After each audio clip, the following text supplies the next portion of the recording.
Thanks everyone for joining us here today. We're here for a class called Policy 395. It is a political research class, and this semester we had the great fortune to work with the office of Sydney Kamlager-Dove, the Congresswoman for the 37th Congressional District. The students have been working all semester on a research project that she's asked us to explore on the topic of eminent domain, its use and its impact in Los Angeles. This class is part of the USC Dornsife offering. This class would not be possible without the constant support of my colleague, Steph Damond. Steph, thank you very much for all you've done to support the students and this course. I do want to thank Jackson, Joanna, and Cecily from the Office of Sydney Kamlager-Dove for making this experience possible for the students so that we had the pleasure and privilege of being able to work on an important social issue together. Lastly, I do want to thank Congresswoman herself. We're so grateful for your time, your energy, your insights, and your permission to be able to share this research with you in the hopes of potentially influencing policy. So with that said, we're going to let Trojan students do what they do best, showcase their research. Again, at the end of the presentation, there will be time for Q&A. So if you have questions, be prepared. Keep them on the ready so you can ask at the end. And this video will be preserved on YouTube. So if you forget facts as you're watching it, just know you can always access them later. So with that said, folks, good luck, and thank you again. Thank you, Cami, for the kind words and message. Hi, everybody. So we're going to be talking about eminent domain. So first of all, our group. So my name's Juan. We have Bright, Sydney, Sophia, and Chris, and this is our team. We have put on together a presentation on eminent domain for you all, so hopefully you enjoy it. So first of all, what is our question? So our question, the questions we were tasked on investigating was, how has eminent domain affected communities in the South Central Los Angeles, especially black communities within California's 47th district? And if anything, what should be done to target these injustices in terms of diminishing property and the wealth of these families. So I will be diving into the legal development, what it was, what it is, and how that has come to be. So the first recording of eminent domain was actually in 1625 by a Dutch jurist called Hugo Grotius.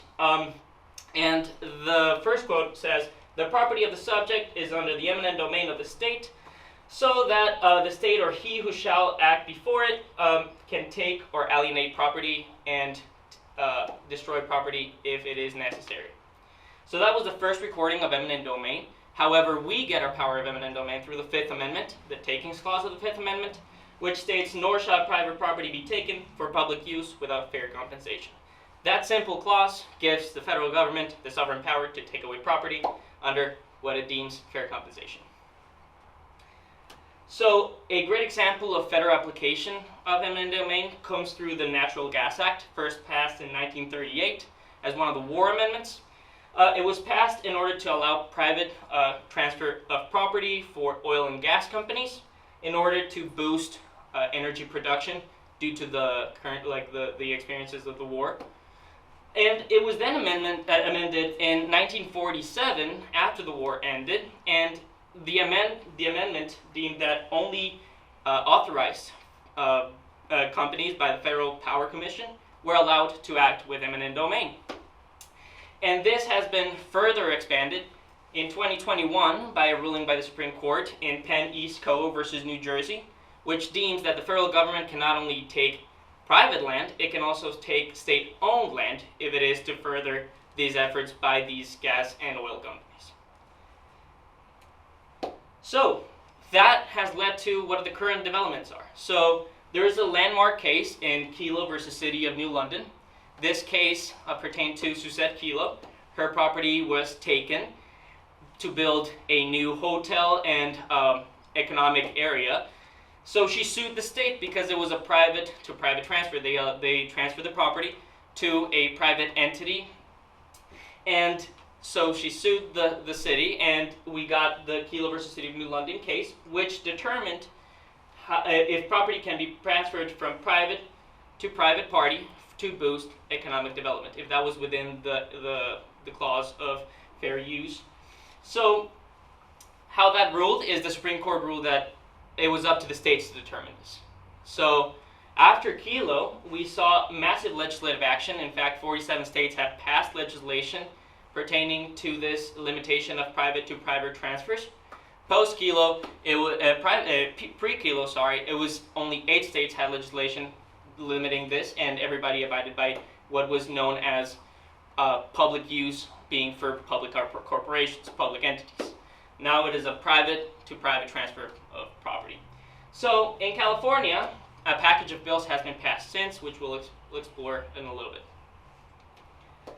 So post-Kelo legislative action, Alabama was actually one of the first states to pass legislation post-Kelo, and their legislation basically is very special because there's where the issue lies. The issue lies in the definition of blight. So these different legislative actions limit economic takings, but leave a narrow margin through blight and determining what blight entails in order to take property for the economic redevelopment and handing it to private entities. So I'm going to explore how different states have acted under blight and how legislation can be super narrow or extremely broad. So Alabama restricted the transfer of property for economic development. However, their definition of blight is very, very, very, very broad. They allow the analysis to be conducted per parcel. However, the analysis can be very broad in the sense that they don't have a necessary limitation for harm or public safety danger. On the other hand, we have Virginia, which restricted the private transfer of property for economic development. However, their legislation is very narrow in how it is analyzed in order to allow the taking to take place. So for them, blight has to show an actual public safety or health concern for the property to be taken. So that can entail a very sound structural danger in the home or any other hazardous material being found in the property. So here we see a difference of one very broad piece of legislation passed at the House level and a very, very narrow piece of legislation for eminent domain. And then we go on to California. So in 2006, California passed a package of bills in order to target eminent domain. However, this has been very broad. It only imposed more barriers to allow the property to be taken, but these barriers are merely more council meetings and votes, but they do very little in terms of narrowing the definition of blight. In fact, that is one problem. In California, even though properties are analyzed per parcel, a whole area can be blighted for the taking of eminent domain, which is a huge problem. And that is where the issue lies, that a lot of the legislation passed is very, very broad, thus allows for the taking of property in a much easier way. And with that said, we will look at the historical perspective of eminent domain, because despite this law not actively targeting minorities, it does have a very targeting effect in minorities. We've seen this with Black, Latino, and Asian communities and how their property has been taken and how wealth has been diminished. And so Sophia will take over on this portion. Thank you, Juan. So I'll be going through a historical perspective on eminent domain. Approximately 90% of the land that was once owned by Black Americans after the Civil War is no longer theirs. This is shown by a study by Dr. Danvia V. Francis. And right here is just a brief timeline of what I'll be going through, some key historical events that have affected eminent domain seen in Los Angeles, including Bruce's Beach, redlining, the Battle of Chavez Ravine, and the Los Angeles freeway system. So Bruce's Beach was a Black resort that was owned in the 1920s, and it was one of the first instances of eminent domain that was seen in Los Angeles. Manhattan Beach city officials took the property for urgent need of a public park. However, the land sat vacant for 32 years from 1924 to 1956. Bruce's Beach was only just returned back to the family of the Bruce family nearly 100 years after it was taken. But due to zoning restrictions and litigation issues, the family was prevented from being able to develop that land. and they ultimately decide to sell it back to the county for $20 million. This calls into question if it's enough for reparations to just give back the land. As it was stolen, many have argued that getting the land back should be the bare minimum, and additional costs should be accounted for the emotional damage and the generational wealth that was lost. And ultimately, the story of Bruce's Beach is very central to understanding eminent domain and its historical use. While eminent domain has been useful for the government in redeveloping cities, at the same time, eminent domain has historically allowed the government to maintain white supremacy and segregate Black people and people of color through displacing them. Moving into redlining, redlining was created by the Federal Housing Administration, and it established essentially a grading system and assessed the desirability of residential communities. This worked through the federal and local government, which acted together with private banks in order to systematically deny home loans to African Americans. People of color received only 2% of the $120 billion that the Federal Housing Administration distributed in loans between 1934 to 1962. And ultimately, redlining perpetuated segregationalist housing booms. It made African American land less valuable than it was. And through this map from 1939, we can see the exact ways that redlining was distributed in Los Angeles. The key is a little bit small, but green is A or first grade, blue is B or second grade, yellow is C or third grade, and red is D, fourth grade. Redlining literally means and is called redlining because they drew a red line around the neighborhoods where they would not invest in. And when we overlay this image with a satellite map of racial demographics,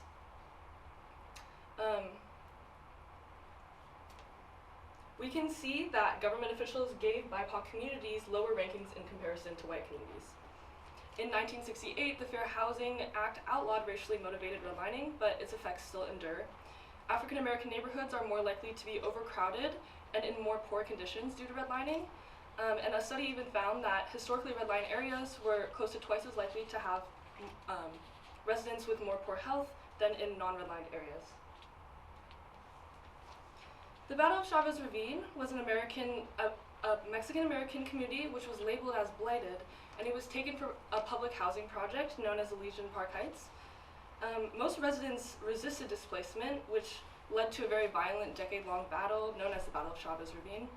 And Chavez Ravine had initially had around 4,000 to 5,000 residents, and essentially everyone was displaced. Those displaced were promised that they could return to live in the public housing that was created.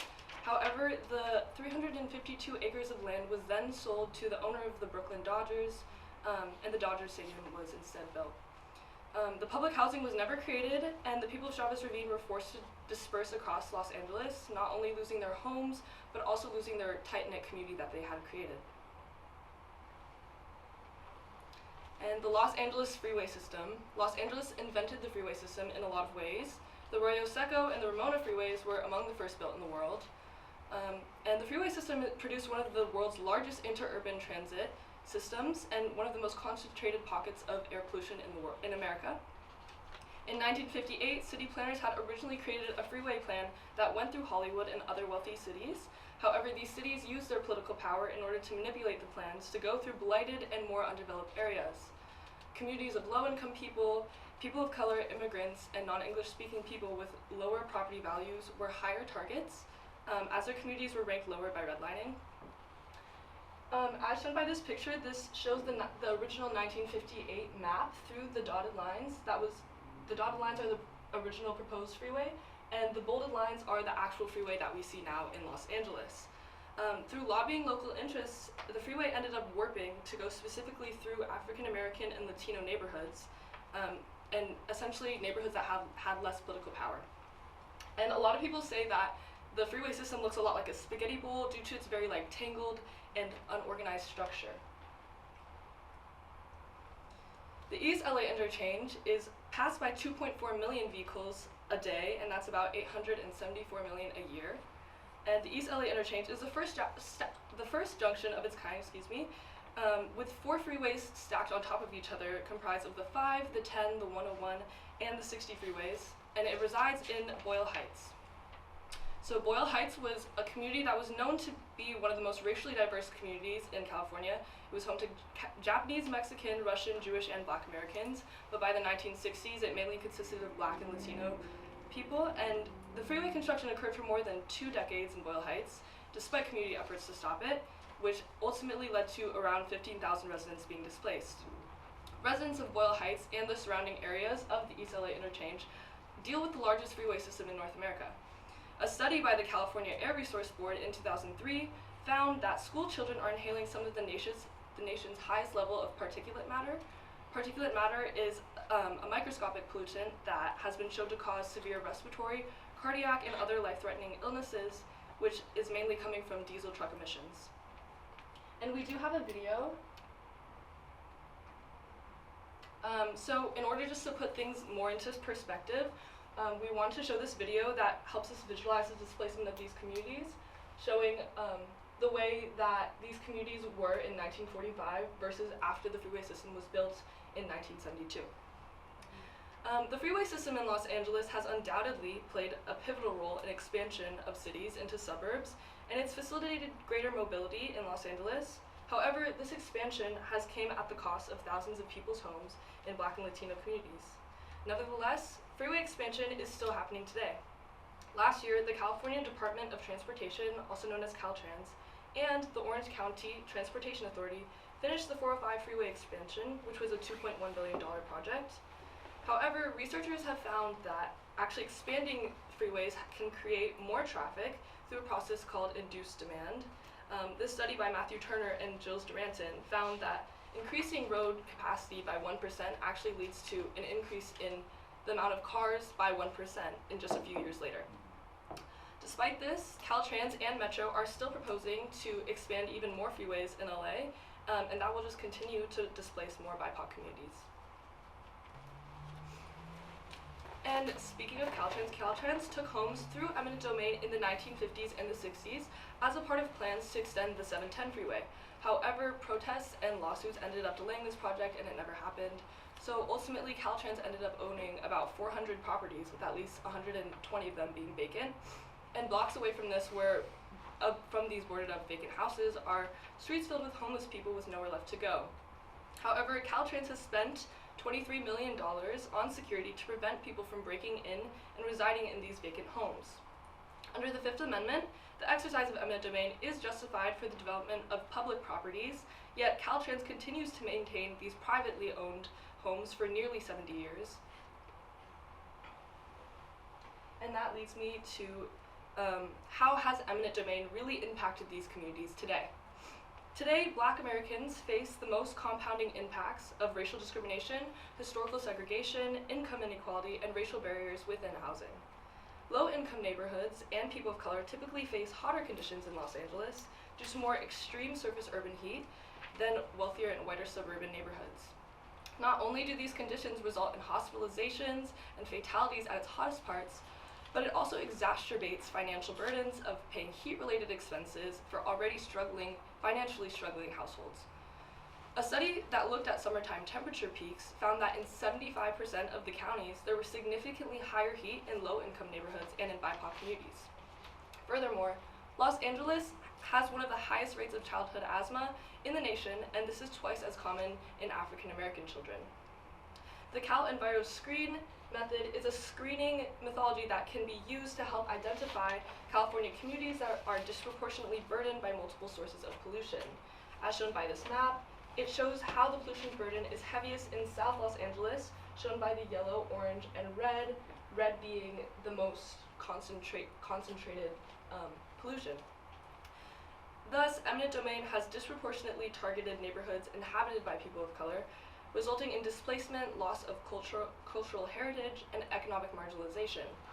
Despite efforts to mitigate these effects, the legacy of eminent domain continues to shape the socioeconomic landscape of Los Angeles, and it demonstrates the urgent need for more equitable urban development policies. And we'll learn about the economics with Christian right now. Thank you, Fia. Christian here. So the idea that racial minorities face hardships at the hands of eminent domain is continued in my section, which focuses on the economic impacts of eminent domain.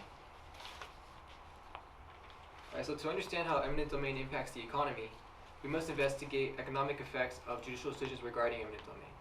So in one specific study, researchers examined U.S. Circuit Court decisions to create a database of 180 physical takings precedents from 1950 to 2008.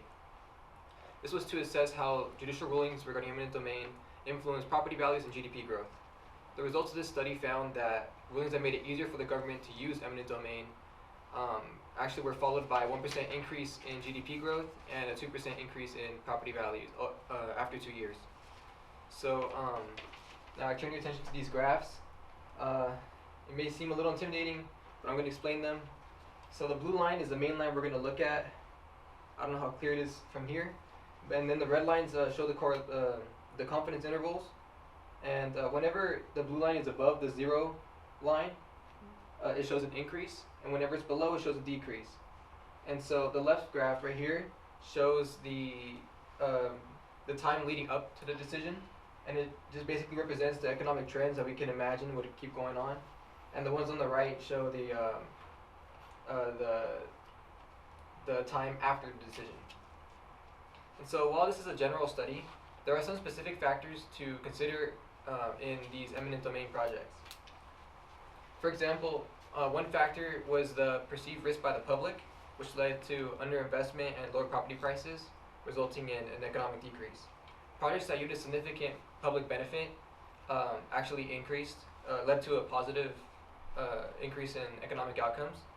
And in cases that lacked significant public benefit, there was no effect on economic outcomes. So while there may be some incentives to use eminent domain for economic development, it actually does increase racial inequality as minorities become more likely to be unemployed and displaced. And however, I found another study that used state-level quarterly data from all 50 states spanning from 2004 to 2007, which looked at economic indicators before and after judicial restrictions on eminent domain. And the results found no significant changes in trends in construction employment, building permits, and property tax revenues as a result of state restrictions, regardless of their magnitude. So this data illustrates that the economic benefits are not as great as the previous study suggested, challenging the belief that restricting eminent domain would hinder economic development. Alright, so moving on to examples of economic development projects which utilize eminent domain in Los Angeles County. As we previously discussed, eminent domain disproportionately affects minority communities. Low-income minority neighborhoods are often the targets of economic revitalization projects. These communities are displaced to make room for stores, malls, and other commercial projects. So near Los Angeles, there were some notable eminent domain cases in Alhambra and Monterey Park. In Alhambra, 60 businesses were deemed blighted, including the Museum of Contemporary Arab Art, to redevelop the area into upscale condominiums and shops. And in Monterey Park, the city used eminent domain for the construction of 210,000 square foot project of the Atlanta Times Square shopping mall.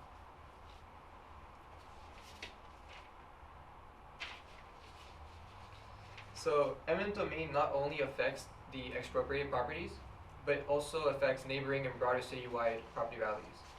While the overall goal of eminent domain is to enhance the quality of neighborhoods and attract high-income residents and investors, this isn't always achieved. In the short term, the use of eminent domain will actually cause neighboring property values to plummet by 23.1%. However, within a 1 mile radius from the expropriated properties, property values increased by 1.4%, and citywide property values increased by 2.5%. In terms of supply and demand for neighboring properties in the area will decrease due to construction noise, congested traffic, and fear that other houses in the neighborhood will also be expropriated through eminent domain. So it is important to understand the costs of eminent domain use to discourage reckless use. This is especially true considering the impacts on minority communities.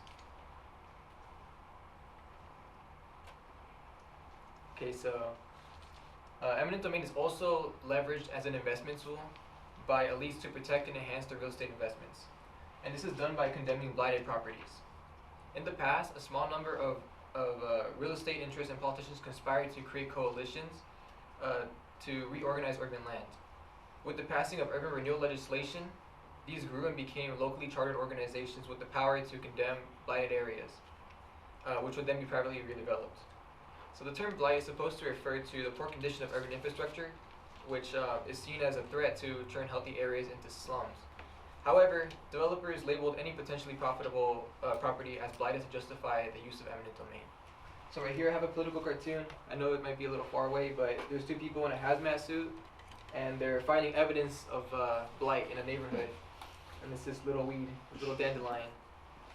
So, interestingly, despite being 12% of the population, African American households accounted for 2/3 of those displaced through blight condemnations. Blight condemnations pose a barrier or an evident barrier to black home ownership. So as we can already see, blight removal projects are exploitative towards racial minorities. They particularly target rundown and areas that are mostly populated by low-income individuals. Victims are burdened with the time-consuming process of having to find another residency, so they face challenges. They're most likely unable to afford time off from their job, have enough savings, or afford legal counsel to ensure they get just compensation for their property. And in some cases, people may even become homeless. People may move away from their jobs and look for new jobs just to find another place to live that's affordable. This would create additional costs such as driving, the gas prices, driving the distance to get to your new job, your school, other obligations. Also another thing to consider is that housing prices have skyrocketed, especially in California. So displaced households are likely unable to find affordable housing and may settle on renting instead of buying a property. And in this current economy, rent is now comparable to that of a mortgage, raising concerns that within the context of generational wealth, because people could actually be building equity for the same amount for nearly the same amount that they are renting. And this contributes to the idea that the rich get richer and the poor get poorer, because the rich are collecting rents from the poor, adding to their bankroll, and the poor are the ones who are paying these payments. And so $356 billion in generational wealth has been lost by the black community due to land loss.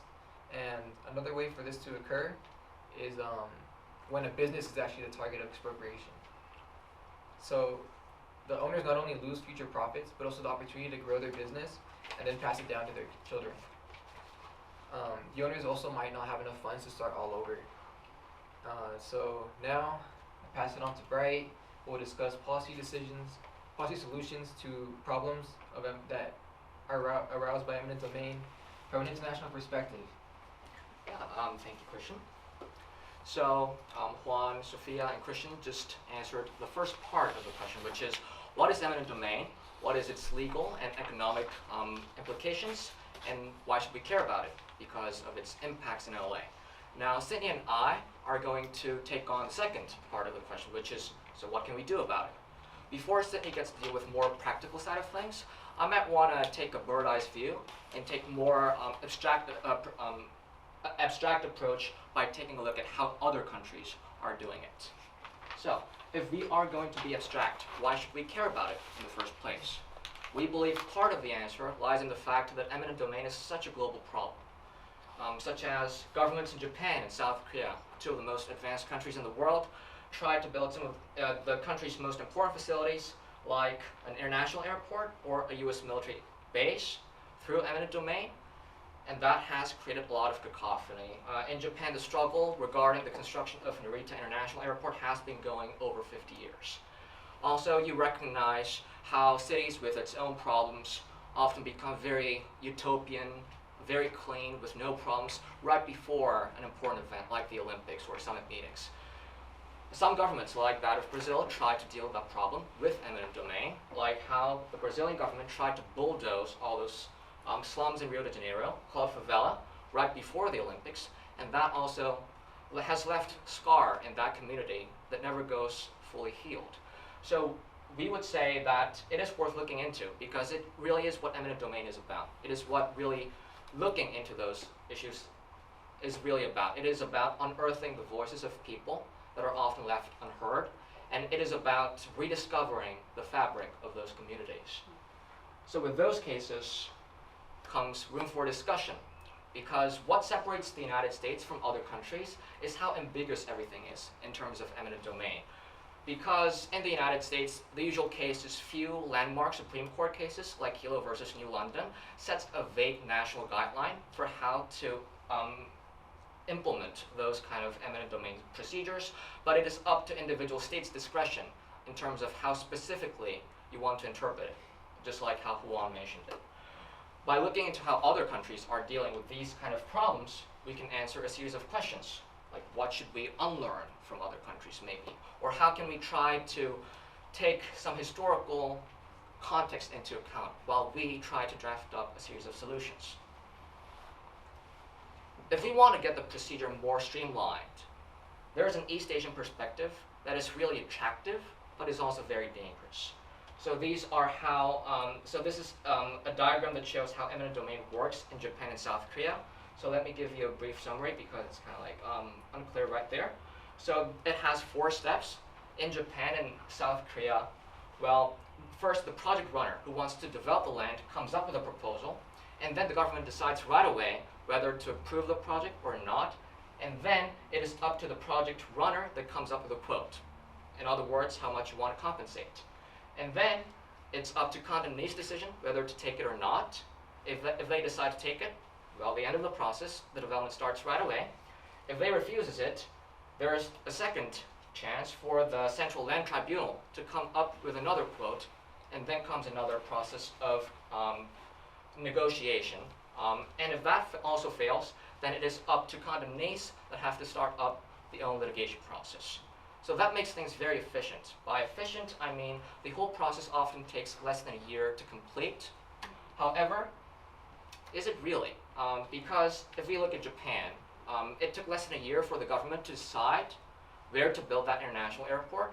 Because it took so short, because the residents felt that their voices were left unheard, it took, the construction got delayed more than a decade just to build the airport. So this is that efficiency trap that the countries are really easy to fall into while deciding on the procedures. And that's why we believe it is worthwhile to take a look into Germany, which is on the other side of the spectrum. So what happens in Germany is that the laws are very ambiguous about how to implement those eminent domain projects. The Grundgesetz, the basic law, which is basically the constitution for Germany, does not specify anything in terms of public taking, but instead, the German law system mandates local legislatures and local NGOs to take part in the process. So local legislatures have to draft individual laws for an eminent domain project to proceed. So that's very different from the East Asian approach. So in other words, they make local legislatures whose members were elected by their people's hands to approve the project and to specify a lot of details, such as who should get compensated, what should get compensated, and all that.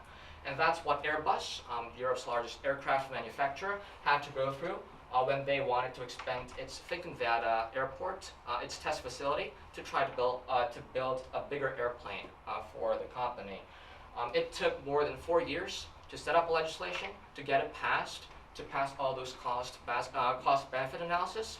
But once the discussion was done, it was done once and for all. So those are 2 very contrasting approaches that those developed countries are taking.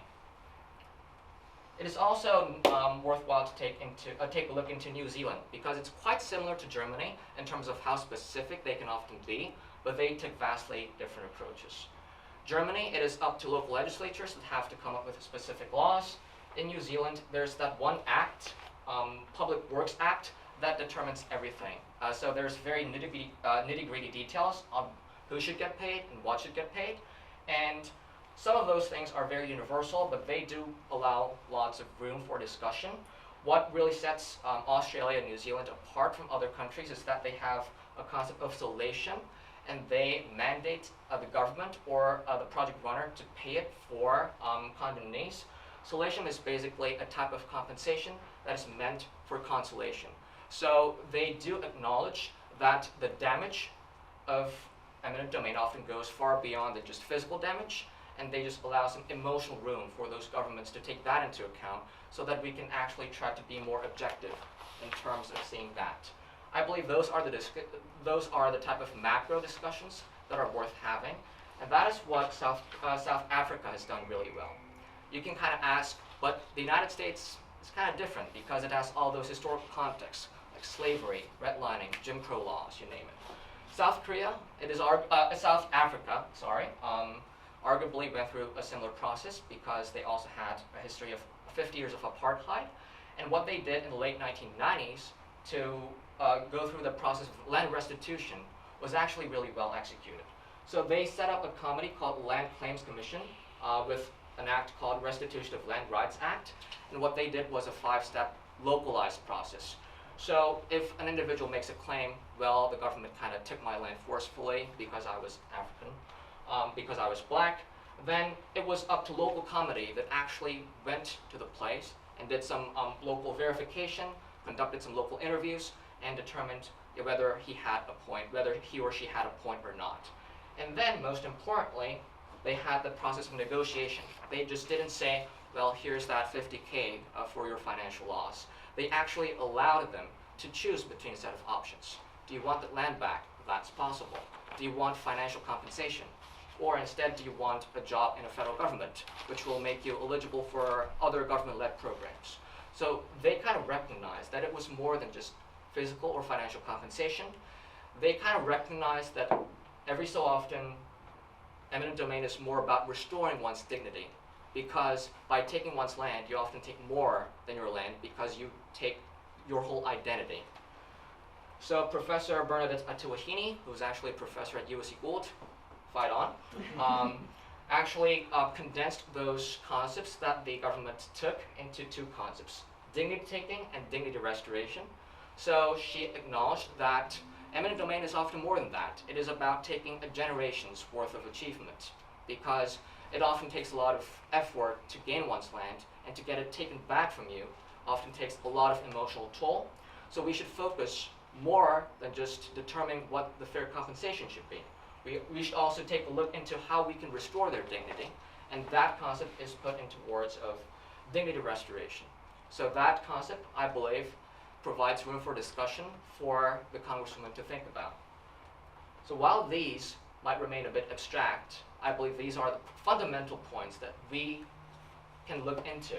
So what the Congresswoman can really do is to provide a public room for discussion and public discourse for those discussions about the fundamental discourse of eminent domain to really bloom. And setting up that space for dialogue is what we can really meaningfully achieve when we want to deal with that fundamental issue of eminent domain. Now, with all those discussions, Sydney's going to take on the more concrete step by taking a look into how different politicians and states in America are taking a look into this issue of eminent domain, and she will finally come up with more practical, down-to-earth policy suggestions. Yes, so before we propose strategies to combat eminent domain abuse and make the system a little more ethical for landowners in Los Angeles, the United States, and beyond, I'll do a very brief political survey of eminent domain to investigate 2 key questions. What is the perspective of constituents, and how has the government responded to these shifting views? So it's important to acknowledge that federal eminent domain studies are nearly non-existent. As a result, most of our understanding comes from academic institutions and think tanks. However, what we do know is that eminent domain reform is resoundingly popular across all 50 states. In the state where eminent domain is the most popular, New Hampshire, an astounding 87% support new eminent domain restrictions. Even in Louisiana, where new restrictions are the least popular, a majority of the population, 54%, still support restrictions. This research indicates that eminent domain reform is both politically viable and highly favored by constituents. Okay. So due to the limited research available on eminent domain, we can take some key lessons from other major metropolitan areas, including New York City. So as a flurry of new legislation restricting, after the Kelo case swept across state and local legislatures, New York City was relatively unresponsive to the ruling. However, deregulation did not equal an increase in eminent domain abuse, which was very surprising to both the government and constituents. In fact, New York City has seen a 90% drop in economic development and urban renewal taking since 2005. This suggests because economic development land seizures in particular drop so substantially, that New York City has implemented a form of government self-regulation. In addition, research conducted by Michelle Hoyman and Jamie McCall found that among counties in North Carolina, resistance to eminent domain abuse are also occurring through government self-regulation. So this is just right here, it's a little hard to see, but this pie chart shows compensation packages awarded to New York City residents over a 12-year span. And it shows that slightly over 50% were undercompensated for their property, while 40% were overcompensated, which means that fair market value compensation packages only occurred 10% of the time. What this data shows is that calculating the fair market value of property seized does not always result in undercompensation, but almost always is miscalculated, which suggests that current calculation methodology is highly unreliable. It also just suggests that rather than it always being a concerted effort to undervalue properties, it really is a fundamental issue with the calculation methodology. So now that we've outlined the racial, legal, economic, and international implications of the practice, we will provide our recommendations to achieving a more ethical and humane eminent domain system. So first, we have 4 strategies to achieving a more ethical eminent domain. First is the attorney fee solution, which would require the government to bear the burden of all fees related to landowners challenging eminent domain in court. The benefit here is twofold. One, it incentivizes the government to provide fair compensation packages in the first place, instead of having to pay for legal fees along the line. And second of all, it expands access to legal services for individuals who may not be familiar with the system or have the money to obtain a lawyer. Second, here is limiting private transfers. So abiding by a strict definition of public use is important for limiting private-to-private transfers, and therefore curbing eminent domain abuse. And this also ensures the adequate oversight of private and public development projects. Third is land back initiatives. Land back initiatives can be made possible through eminent domain, as the government can seize land and return it to BIPOC communities, as seen in Bruce's Beach, to help remedy lost generational wealth. I must note that this is slightly controversial because it does beg the question, who are you actually taking the land from and returning it to? But it has, as we've seen again with Bruce's Beach, it is possible. And fourth is alter discriminatory requirements. So lastly, we urge policymakers to reconsider California's 2014 eminent domain bill, which disproportionately targets low-income communities through blight, unemployment, and income requirements. In addition, extensive research studies should be reinstated to ensure a fair evaluation of the area. Okay, so now we're going to get on to compensation packages. So we will conclude with 6 additional costs beyond the fair market value of the landowner's property that should be incorporated into compensation packages. So first is loss of investment income. I want to provide an example to prove that there is legal precedent for compensating lost investment income. So in Peabody, Massachusetts, an individual bought a historic property, the O'Shea Mansion, but the city, fearing that the buyer would significantly alter the home, seized the property shortly after the purchase. But after contesting his compensation in court, was awarded an additional $1 million on top of the initial offer of $425,000, which included the loss of future investment income. From this example, we understand that wealthy individuals are able to protect their generational wealth. So we suggest that individuals of all income levels should be compensated for lost investment income too. The need for compensating lost investment income is particularly evident in the context of the $356 billion in lost generational wealth in the Black community from land loss alone. Next, we propose an emotional distress equation to more accurately measure and successfully quantify the psychological damage experienced by landowners subject to eminent domain. For instance, 2 factors that may be included in the calculation are the length of land ownership. For example, if an individual lived in their home for 50 years, they would be compensated more than someone who lived in their home for only 5. Another factor that could be considered is self-reported distress levels from direct communication with the property owner. Third is loss of income. We suggest that loss of income as a result of both loss in business revenue and unemployment due to seizures be compensated federally, as compensation of this kind varies state by state and often requires contesting compensation packages in court. Without compensating lost income, individuals are not only pushed out of their communities and face potential undercompensation for the value of their property, but are confronted with compounding economic challenges that for some are insurmountable. Fourth, this form of compensation, landowners as shareholders, is a relatively new idea floated mainly to quell backlash to the development of pipelines through direct community engagement and indirect compensation. While individuals still receive their fair market value of their property, in this proposal, landowners would have rights to any dividends or profits from asset sales, as well as stock voting rights, which gives them the ability to influence corporate policy directly. And next is, although this is a fairly straightforward expense, relocation costs can pose major economic challenges, particularly to low-income individuals. Shipping items, securing transportation, storing items in storage facilities, house or apartment hunting trips, and temporary housing are just few of the costs associated with relocation that should be compensated. Lastly, although not compensation for individuals whose land is seized, residents who are impacted by eminent domain related development should also receive compensation. For example, if a neighborhood is almost entirely seized for the creation of a factory, remaining residents may be subject to increased air and water pollution, and their properties may decrease in value.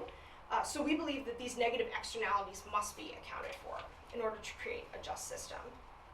And we want to conclude that we acknowledge that eminent domain is a necessary mechanism of sovereignty, and that the practice played a crucial role in the development of the United States. However, we believe that eminent domain can be made more equitable, fair, and humane through our outlined recommendations, not just for individuals here in Los Angeles, but across our country. We want to sincerely thank all of you for listening to our presentation today, and if you have any questions, we are happy to answer them. Thank you so much. This is amazing. This is one semester, right? Yeah. Well done, everybody. I can see you both had a lot of work into each one of your portions, and it came together really nicely. So thank you so much.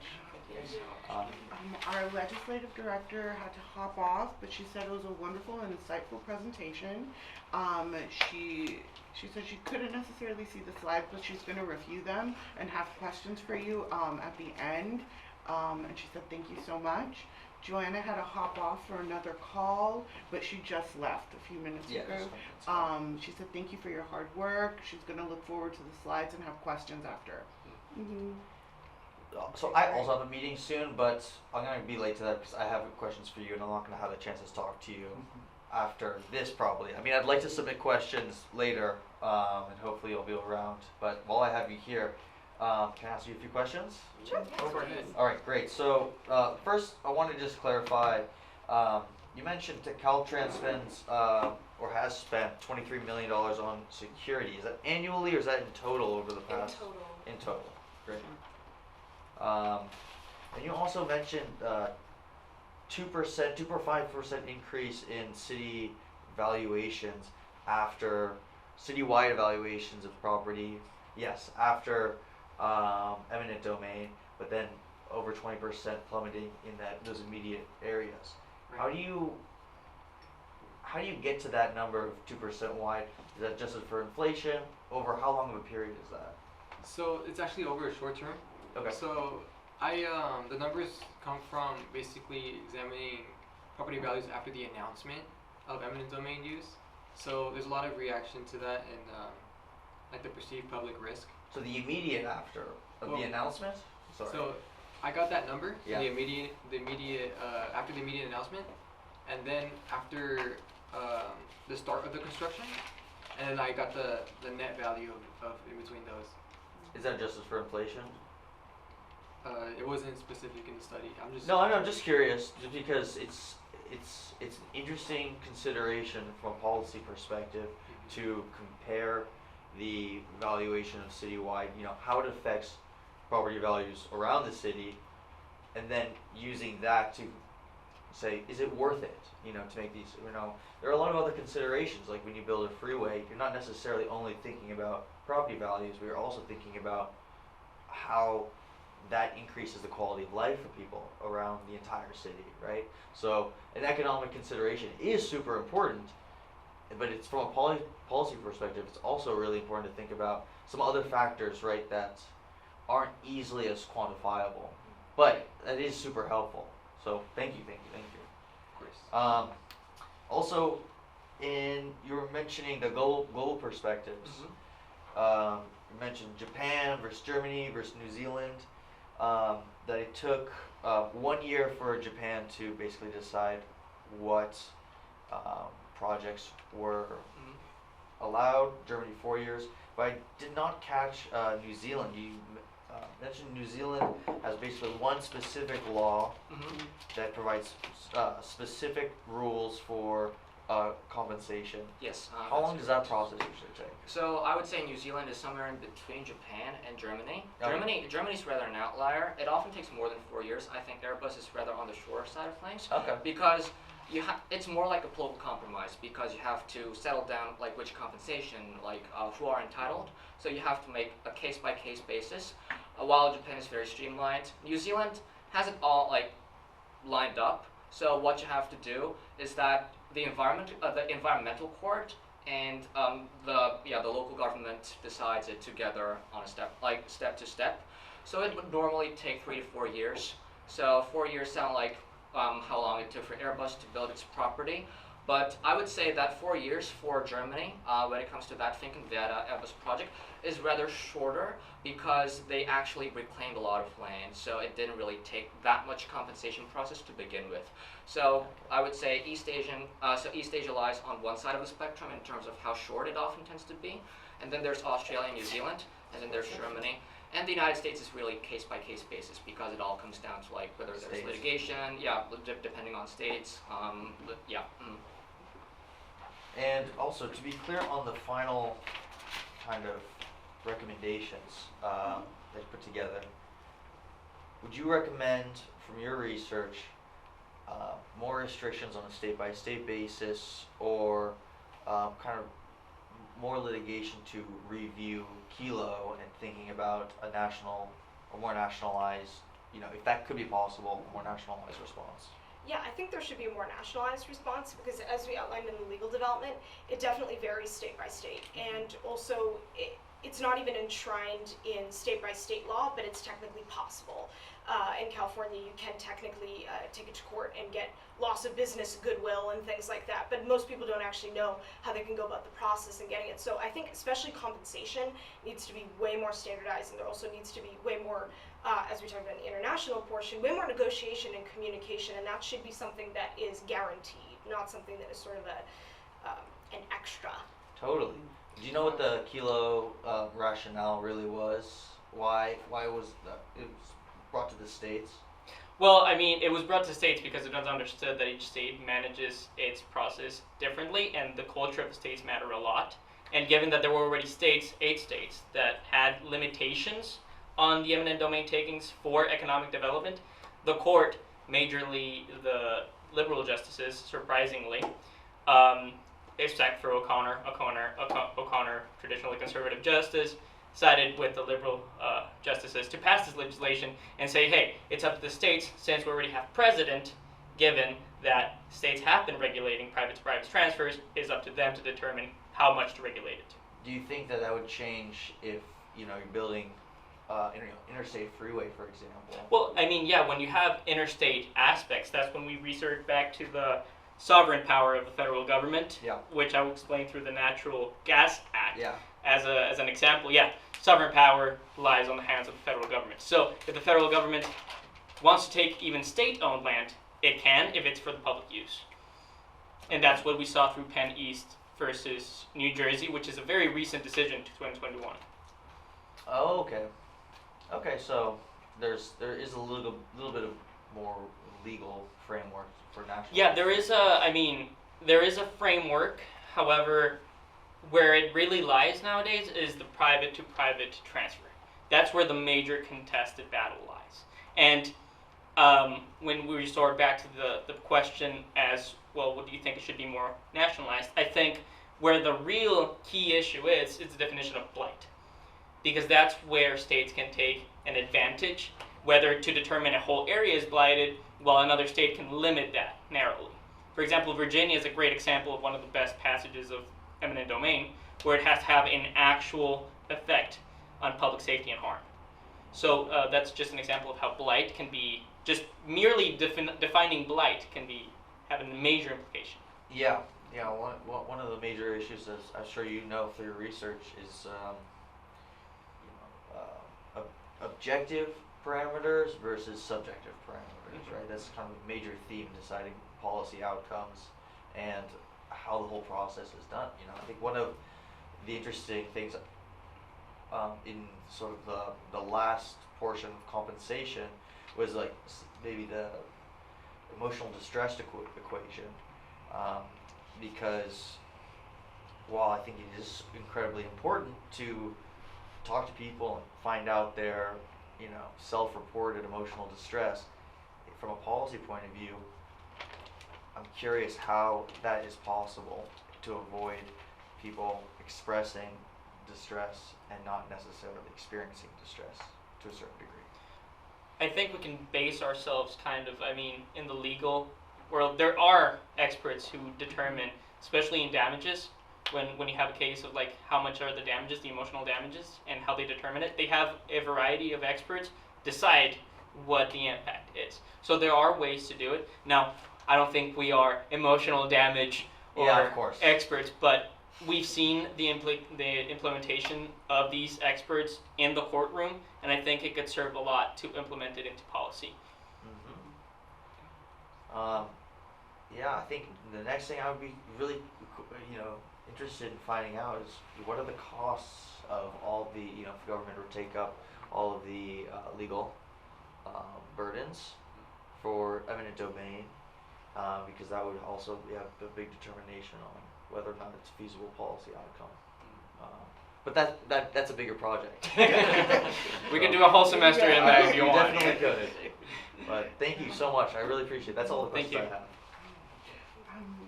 I would like to know where the $350 billion for the losses for the African American community, where can I find that study? Where can I find more information on that one? Yeah, so I forget, it's a professor at I believe Boston it's College? yes, I don't believe know. it's the same professor who also found that 90% of the land that was owned by Black Americans Yes. is no longer in their hands. It's Dr. Danvia V. Francis. I believe she's an economics professor in Massachusetts, Boston. Oh, yes, Thank Massachusetts. you. Yeah. Great. Yeah, those kind of studies available to us. Yeah. We should Okay, send those great. just because we would love to have information. This is great. Mhm. I really hope this will influence policy. No, it's influenced my understanding about eminent domain. Definitely. But I also would like to show you a brief message from the Congresswoman. I was with her yesterday and I told her all about this, so she recorded this video for you all. If you want to check this out, we'll try to turn it up. Let's see. Turn it up all the way. If she's super loud, I'll turn it up. Hello, Trojans. I am Congresswoman Sydney Kamlager-Dove. I represent the 37th Congressional District, and I am also a Trojan. A little birdie has told me that you all will be making presentations today to my staff about the effects of eminent domain in our district. I want to thank you so much for your work, for your earnest interest in this issue, and I am looking forward to quizzing my staff on the presentations that you have given to them today. So I'm with you in spirit, not there in person. Thank you again for your commitment. You are participating in public service right now by coming here and meeting with my staff and sharing with them your research. So fight on, Trojans. Keep up the good work.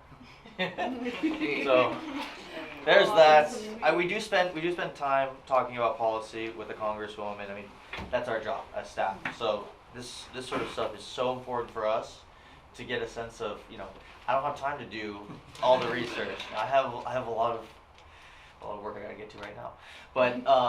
But this is so helpful, and I hope this also inspires you all to go further into this, because this is the kind of work that's gonna make a difference. More information aids a storytelling, and that's what politics is you tell a story, you convince people to make decisions, and the more concrete that information is, the better story you can tell, not only to policymakers, but to people who actually have the power to vote. And that's what we have to do, an outreach to everybody. So, thank you. I appreciate y'all. Thank you, guys. If you don't mind, can we get the video as well? Oh, yes. Yes, it is. I will email. I'll email it to you. Do you have a card or?